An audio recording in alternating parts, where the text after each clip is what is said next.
Hi guys, Colleen here. I hope that you are truly enjoying our Shaking the Family Tree series of videos. I know I'm enjoying putting them together, and we'll let you know we do have quite a few more to do. They'll be spaced out over an extended period of time, but next up is my great-grandmother. Her name is Emma Mae actually, and stay tuned and you'll hear a little bit more about her. Okay, before we continue, I just wanted to give you a quick overview of just a small portion of paperwork that I have on Emma. We have her certificate of death and her obituary and some photos of her children and her chickens. This is actually a picture of her chickens outside the old family homestead. These are her children, some of them. This is my grandfather. For some reason, a lot of the little boys back in that time period were dressed like girls. They had these big, long shirts on. And then this is a picture of them as well outside the family homestead. I also have this postcard that you can't really see the year, but it was from August. And it's a postcard from one of her family members, her sister, actually. And this particular sister, Rosa, was living in Custer City, Pennsylvania at the time. And back then they did a lot, I don't know if you realize it, a lot of postcards, you could take a family photo and use that as a postcard. And this is actually a picture of Rosa's house in Custer City. So I thought that was pretty interesting. You can see the old wraparound porch. I love wraparound porches. I don't know about you. But there's a close-up of the postcard. And now we'll go on to a couple of the other items that I have of Emma's. Ladies and gentlemen, I'd like to introduce to you Emma Mae Smith. She is my great-grandmother, and she was born in 1871, and she died in 1939, and this picture was taken outside of her family home. Now, you can tell by the picture she looks like she is pregnant, but she actually is not. She had a stomach tumor, and believe it or not, that is her stomach tumor. They eventually did surgery to get rid of the tumor, and that helped her out a lot, but she did eventually pass away, of course, in 1939, as we already mentioned, and it was of heart complications. It had nothing to do with the stomach tumor. We're going to go ahead and show you just a handful of information that I have about her and some actual items, including her family Bible and a water pitcher set. We'll get to that in just a minute. Now, in addition to the original documents that I have in my possession, I have some scanned documents related to Emma as well. As you can see, this is a copy of her marriage license. It says marriage license docket of the Orphans Court of Wayne County. Now, Grandma Emma, God bless her soul, was married several times, and she outlived the majority of her husbands. This gentleman here is Frank Canfield. It's short for Benjamin Franklin Canfield. And he was, I believe, off the top of my head, her second husband. Her final husband was Charles Decker, and he is actually what ties me to her. We're going to go ahead and give you a peek at some other paperwork that we have on her in just a second. This is a scan of additional marriage records that we have. And we have her death index and several census records that you can see here.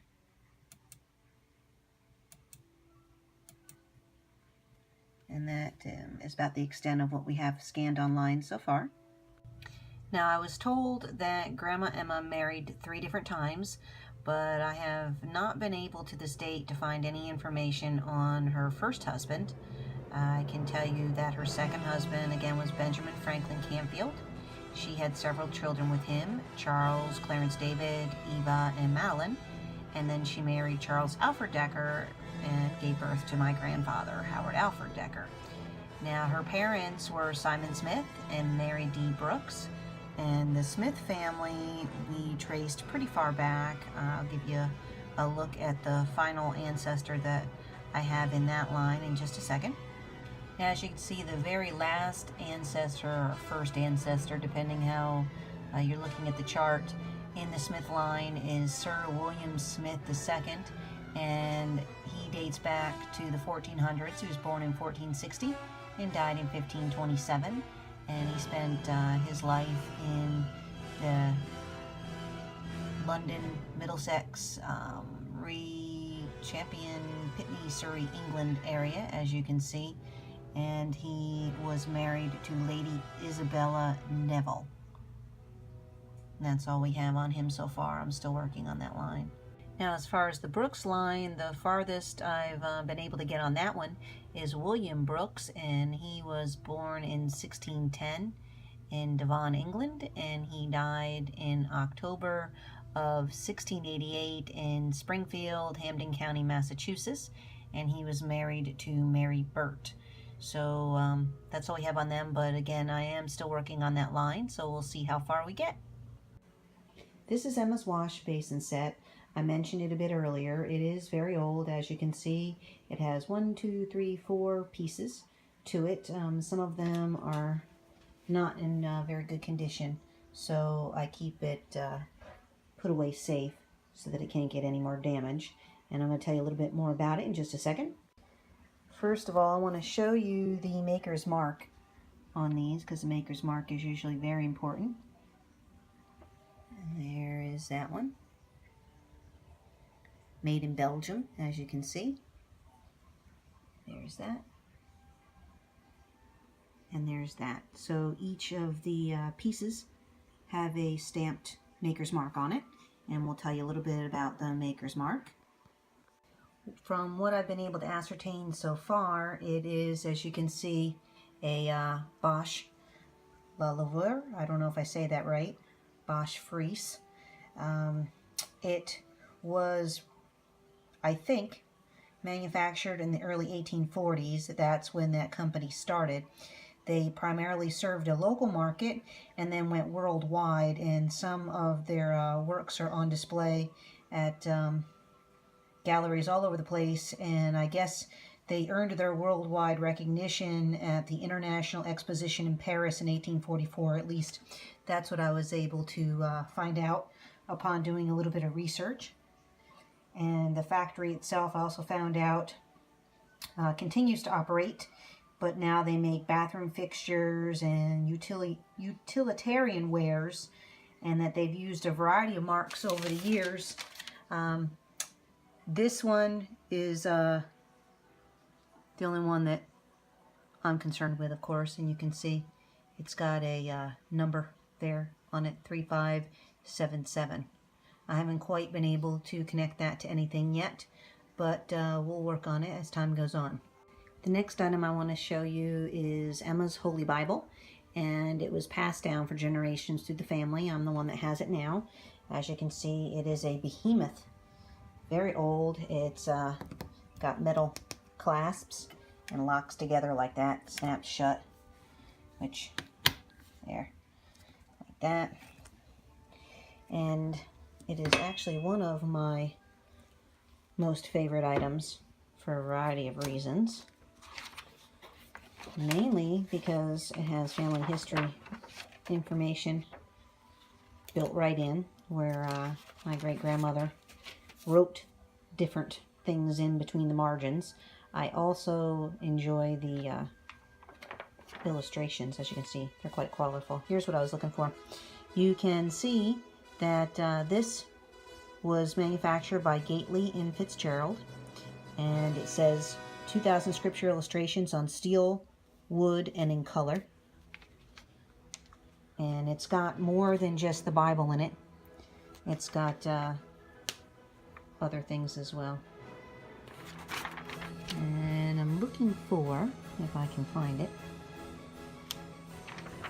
which now I'm not going to be able to find it. Oh, here we go. It dates back at least to 1892, as you can see. But here's just some of the illustrations. Not all of them are in color. my grandmother, or great-grandmother I should say, saved flowers and things from her garden, and they are pressed in these pages. And after all these years, they are, believe it or not, still in here. As you can see, these are some of the things that are in this Bible that you won't find necessarily in other ones. Also has illustrations of ancient money, some other funky things mixed in with the scriptures. And give me a second and I will find one of the pieces of family tree information that I found interesting. There are some of those flowers that I told you about. And you can see, of course, they don't look very pretty anymore, but they're special to me because they were my great-grandmother's, so we're just going to leave them right where they are. But that is actually not what I wanted to show you. She has handprints of the kids in here on blank pages and other information as well. Goes in the back sections, which were actually meant to record family information, as you can tell. But that's not where she put it. We're still digging for it. I'll show you that. Let me just get my hands on it. Okay, here we go. You can see some of the handprints. And these pages here where she recorded some of the marriages of her children. And the births of some of her children. And the deaths.